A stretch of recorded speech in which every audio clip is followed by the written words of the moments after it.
A continuación, Psicolife.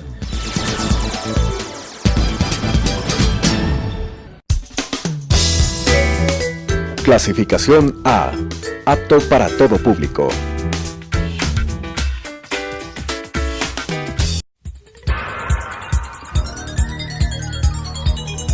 Las opiniones vertidas en este espacio por la producción y dirección del programa son de exclusiva responsabilidad de sus autores y de quienes intervienen en ellos.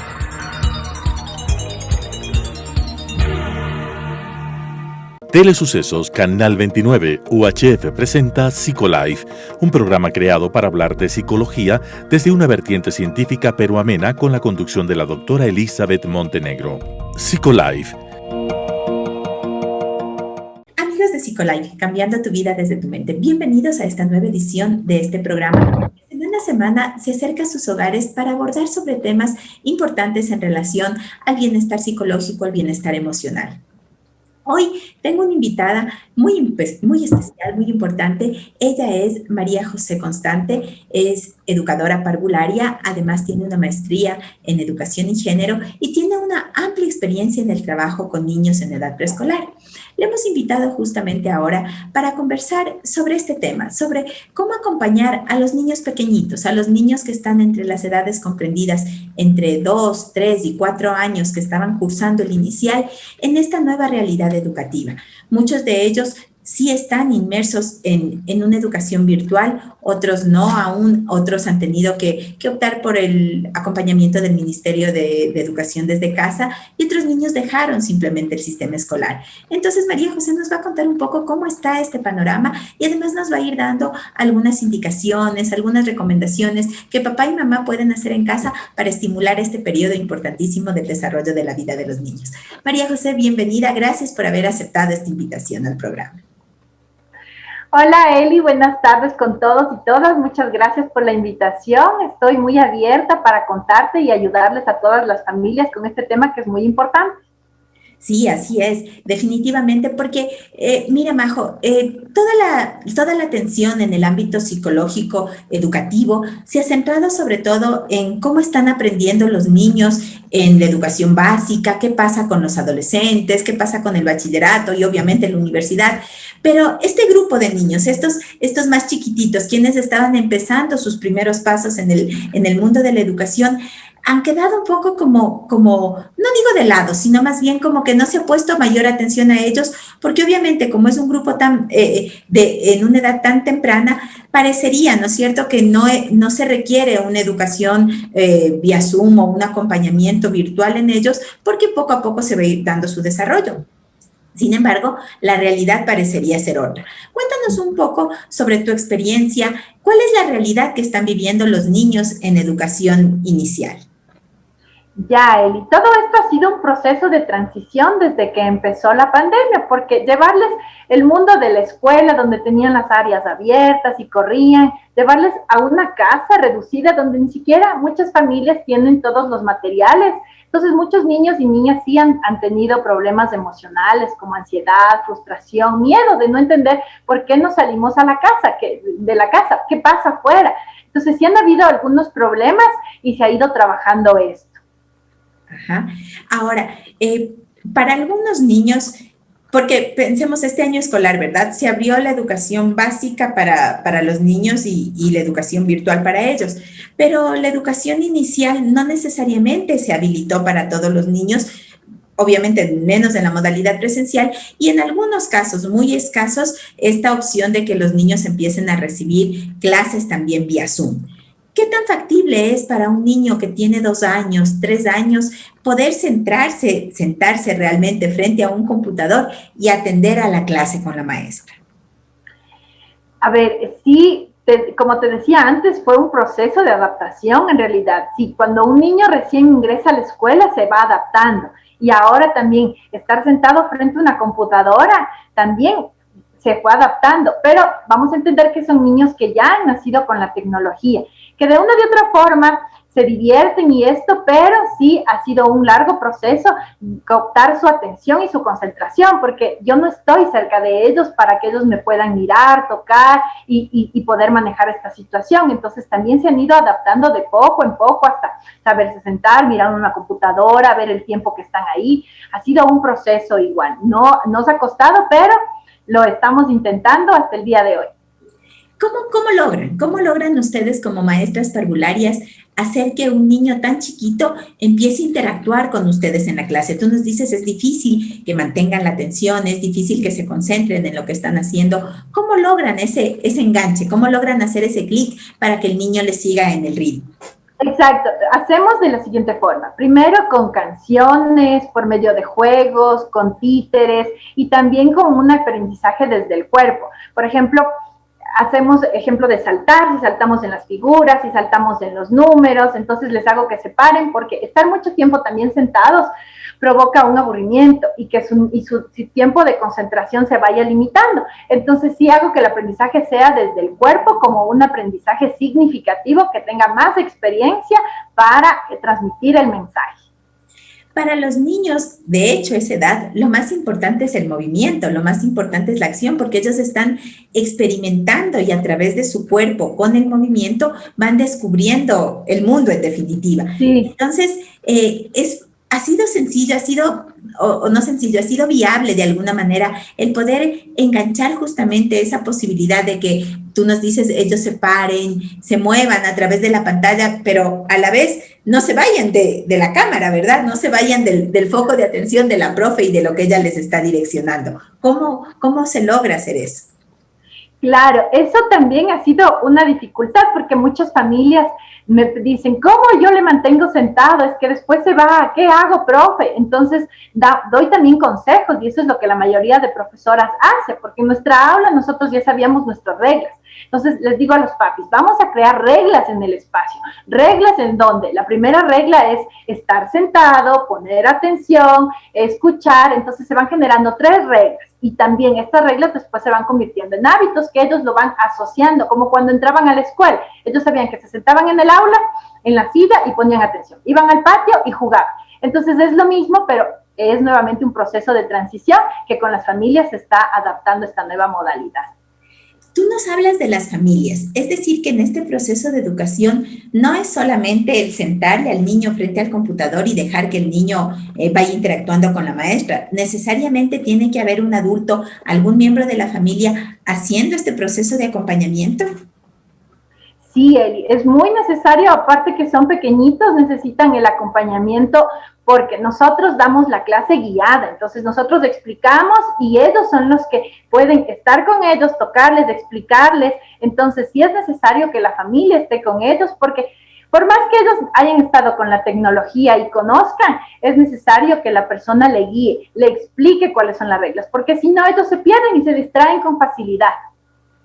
Es decir, que papá, mamá se convierten en coeducadores con la profe. La profe, tú nos dices, doy una clase guiada, es decir, le vas encaminando tanto al niño como a los papás sobre las indicaciones de lo que tienen que hacer y cómo tienen que llevar a cabo la actividad que tú has propuesto para ese día.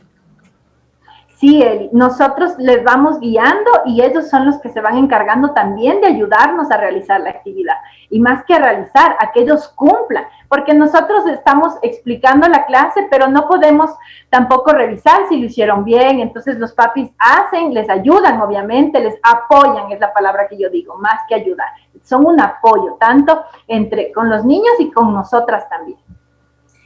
¿Cómo llegar a ese punto de equilibrio? A ese apoyo, porque a veces papá y mamá también quieren que las actividades que los niños hagan sean perfectas, que no existan errores. Estamos hablando de niños chiquititos, niños que tienen 2 años y medio, 3 años. Entonces, qué difícil para ellos, por ejemplo, pintar sin salirse de las líneas o respetar el plano del gráfico. Y papá y mamá de pronto se pueden desesperar y pueden optar en ocasiones por decirle, mira, yo te enseño cómo se hace y hacer ellos o terminar haciendo la actividad. ¿Cómo lograr encontrar ese punto de equilibrio para que los papás no hagan todo por sus hijos y se genere en ellos ese sentido de autonomía, de saber que ellos pueden ir avanzando en lo que están haciendo? Claro, la mayoría de familias lo que quieren es que ellos sean perfectos y que hagan todo, entonces están ahí enseñándoles, incluso a veces hacen ellos por los pequeños, pero yo lo que siempre les transmito es esto a las familias. Ustedes son los mediadores, ustedes son las personas que les hacen pensar a los pequeños. No hay que darles pensando, sino hacerles razonar a los niños también, a ver, ¿qué entendiste de la clase? ¿Cuál es el color amarillo? ¿Por qué será amarillo? Entonces también generamos una independencia, ¿ya? Y si esto no hace la familia, los niños van a estar, cuando ya vayan a las clases, que vayan a ser ya presenciales, Dios mediante, entonces van a estar necesitando de un apoyo. Entonces siempre les digo, no, nosotros somos los guías y tú le vas a guiar y déjale que él lo haga o que ella lo haga, porque si no van a haber falencias a futuro. Perfecto. Ahora, Majo, ¿qué pasa con estos niños? Son tan chiquititos, muchos de ellos tienen problemas, por ejemplo, en el ámbito del lenguaje, no pueden comunicarse bien. ¿Cómo logras tú que ellos a través de la pantalla establezcan una interacción primero con la maestra? Después te voy a preguntar con los compañeritos, pero primero con la maestra. ¿Cómo logras con esas limitaciones propias de su desarrollo en algunos, en otras que están adquiriendo recién esas habilidades? ¿Cómo logras que ellos interactúen contigo? Ya, no, nosotros primero hago una clase que va de 30 minutos. Entonces, primero les pregunto, ¿cómo te sientes? ¿Qué tal estás? Porque también es necesario saber sus emociones, porque no solo es transmitirle el color amarillo, los números, no, sino también necesito saber cómo se siente. Y la mayoría me dicen, ya hicimos el árbol de Navidad, estamos con la familia, nos fuimos de paseo, y yo ahí ya con eso me demuestran que están felices. Hay otros que no me dicen nada y se hace una llamada interna para ver qué sucedió. Entonces, primero hago como esta pregunta de inicio y de ahí parto con los temas. Entonces, también dejo que los micrófonos estén apagados y en un momento digo, vamos a aprender. Y ahí interactuamos. A ver, ¿qué te pareció? ¿Qué entendiste? A ver, tú dime. Entonces, vamos hablando entre todos y respetando turnos, porque ahí también se transmiten los valores y el tema del respeto. A ver, vamos a respetar lo que dice la amiga, ahora después tú. Entonces, de esa forma nos vamos socializando también con el tema del respeto. Es decir, que este acompañamiento que se va dando a los niños es mucho más directo, si se quiere, que el que uno pensaría, porque no es solamente el mirarle al niño a través de la pantalla, sino, como tú nos dices, el leer sus emociones, el tratar de entender qué es lo que le está pasando. Y si vemos en alguno de estos pequeñitos que algo no va o no expresa lo que él quisiera decir, entonces nos dices, hago una llamada interna, me comunico directamente con papá o con mamá para saber qué le está pasando y de esa manera me imagino que generan otras formas, otras estrategias de acompañamiento. Sí, Eli, se hace llamadas. Yo sé que hay profesoras que tienen número de 30 niños, de 10, de 15, va dependiendo, pero es muy importante hacer este seguimiento. Y cuando hay una ocasión que no he podido comunicarme, les digo a los padres, ¿qué pasó con tu niño? Vas a hablar después de la videollamada y le vamos a preguntar cómo se sintió, qué le pasó, irle preguntando hasta indagar qué le sucede, porque la mayoría de niños y niñas no nos dicen estoy triste, estoy enojado, si no lo expresan a veces sin hablar, sin comer, sin dormir. Entonces les voy guiando también a los papis en este tema de las emociones, no solo de transmitir los conocimientos. ¿Cómo trabajar las emociones? Porque tú nos dijiste al comienzo de esta charla que muchos niños al inicio de la pandemia, cuando dejaron justamente ellos de asistir a sus escuelitas, se sentían ansiosos, empezaban a tener berrinches, algunos se ponían mal genios, porque obviamente no entendían por qué de un día para el otro ya no podían salir, porque el mundo se encerró de pronto en las cuatro paredes. Y si bien es cierto, tal vez para algunos era muy bonito tener a mamá y papá en casa, a veces situaciones que no se daban desde que ellos tal vez nacieron, pero claro, ¿cómo ir comprendiendo y enseñándoles a ellos a gestionar estas emociones desde tan pequeñitos? Porque usualmente la emoción que más se manifiesta en ellas es el enojo, ¿no es cierto? Y ese enojo por la frustración que pueden sentir por no poder hacer las cosas a las que estaban acostumbrados o no poder moverse con tanta libertad como podían hacer antes o porque no les sale bien un trabajito. Esa frustración hace que ellos lloren, que ellos quieran manipular a veces la situación en casa. ¿Cómo trabajar esas emociones con un grupo de niños en una edad tan temprana? Ya, primero, nosotros eso yo lo hacía en el aula. Yo trabajaba siempre las emociones, tratándole de que ellos controlen sus emociones. haciéndoles identificar en qué parte de su cuerpo se sienten enojados, siento la cara roja, en qué parte del cuerpo siento tristeza. Entonces, lo que yo les digo a los papis, primero vamos a enseñarles qué son las emociones, qué significan las emociones y dónde sentimos en el cuerpo las emociones. Y después de enseñarles de esto, les digo a los papis, los niños tienen que saber manejar sus emociones en diferentes situaciones, por ejemplo, porque si no lo hacen, ellos nos van a manipular, como el llanto. Si no pintan bien, enseguida hay algunos niños o que se enojan o que lloran. Entonces yo les digo, no, el llanto es cuando es bebé, porque el bebé, cuando es un bebé, llora y pide comida, pide que le cambien el pañal, pero ya es un niño, entonces a ellos hay que enseñarles a expresar. A ver, no vamos a llorar, no es una situación de llorar, porque cuando lloro me duele la pancita, me caigo, pero ahora no es. Entonces les digo a los papis que hay que enseñarles, darles un mensaje, que ellos comprendan qué son las emociones y que manejen las emociones. Puede ser con tarjetas, hablando con ellos y con las situaciones que van pasando en la vida cotidiana y general durante este tiempo que estamos.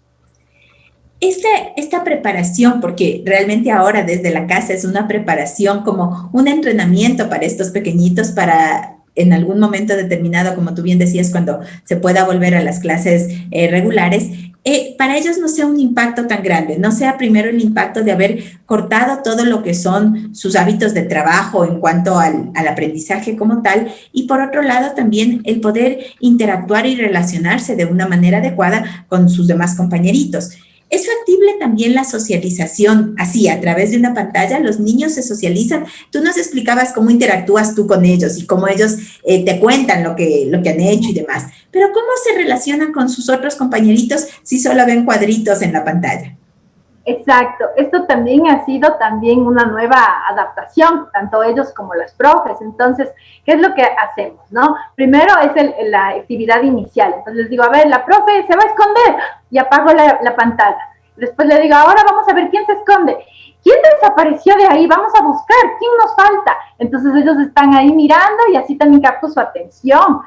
Capto también que escuchen, entonces están buscándole al amigo que falta, o les digo, por ejemplo, vamos a ver, vamos a jugar a las escondidas, vas a esconderte, yo me tapo y cuento 3, y ellos se esconden abajo de la mesa, y yo digo, ¿y ahora quién nos falta? Entonces, claro, para ellos es divertido este juego, y claro, están en las pantallas buscando, y de esa forma también ven qué amiguito nos falta, eso una. Y también al final de la llamada les digo, a ver, ¿qué quieres decirle a tu amigo?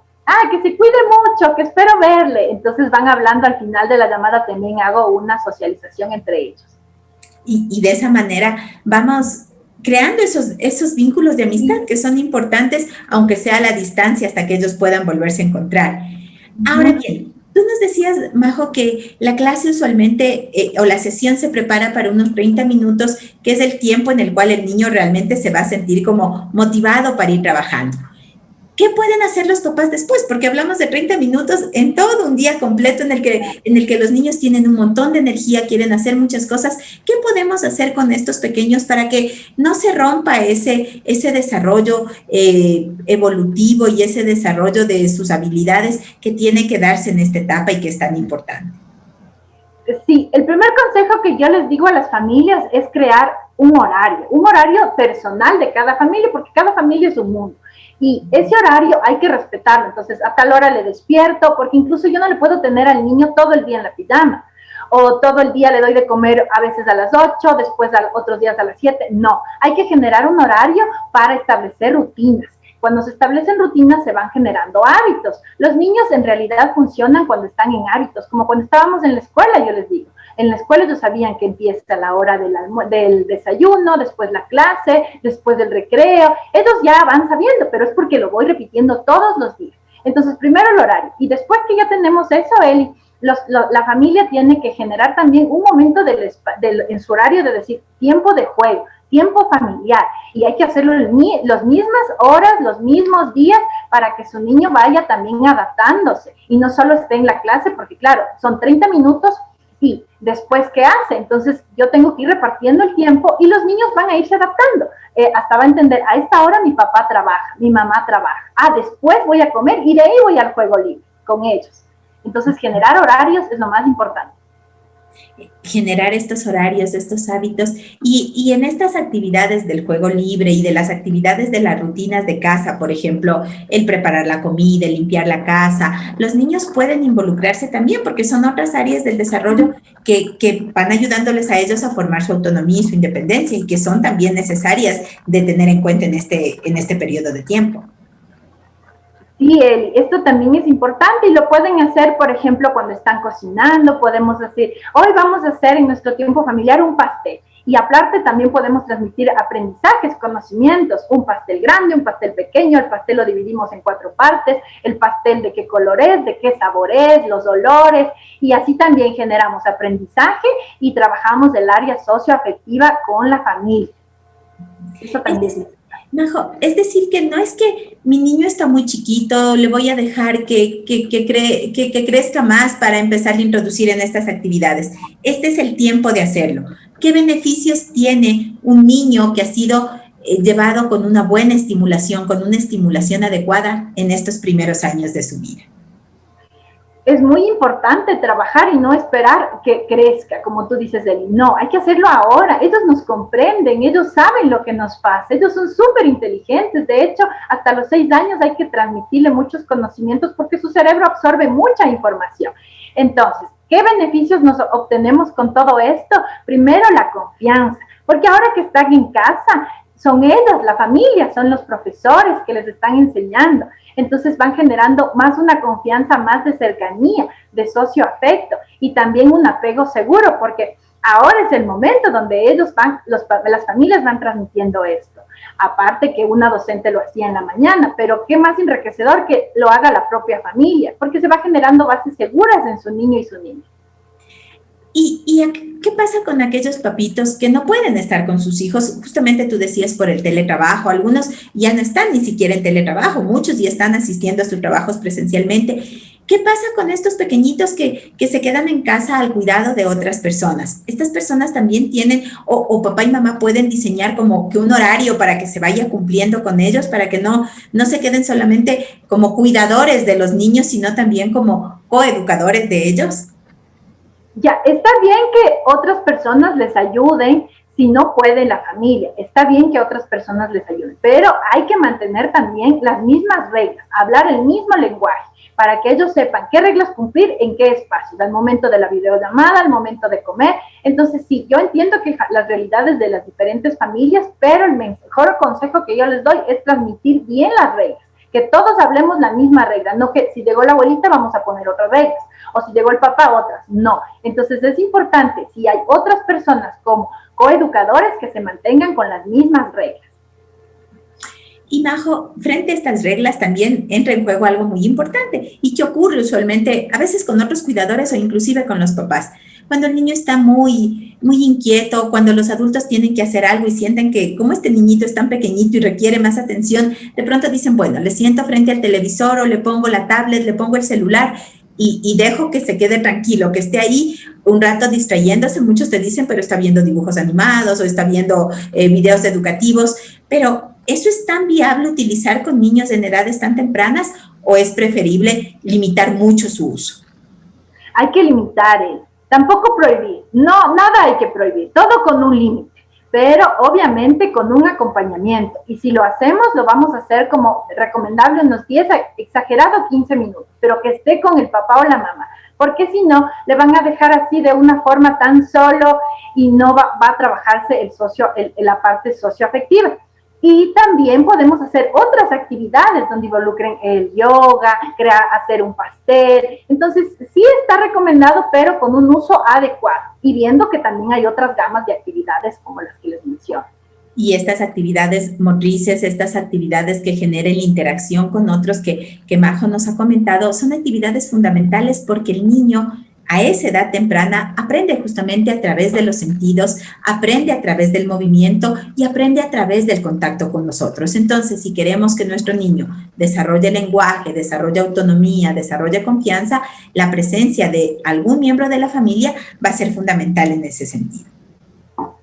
Sí, Eli, es muy importante trabajar con ellos porque ellos son tan pequeños que el juego es el aprendizaje por donde más entra la información. mediante el juego, ellos podemos darle cualquier actividad y si está jugando es lo más importante y activo, ¿no? Esto es lo más importante.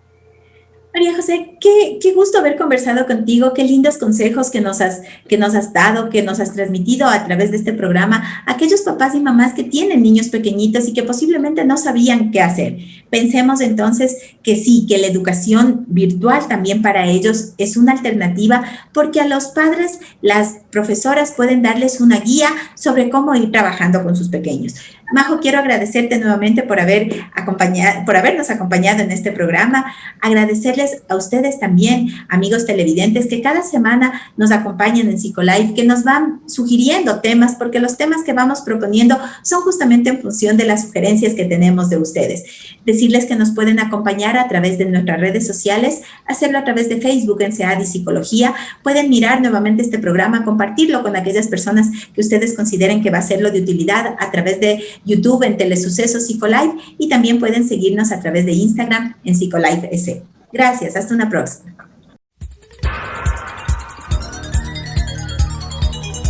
Las opiniones vertidas en este espacio por la producción y dirección del programa son de exclusiva responsabilidad de sus autores y de quienes intervienen en ellos.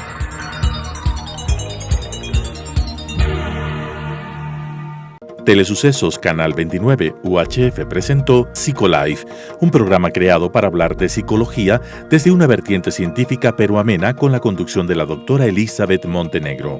Psicolife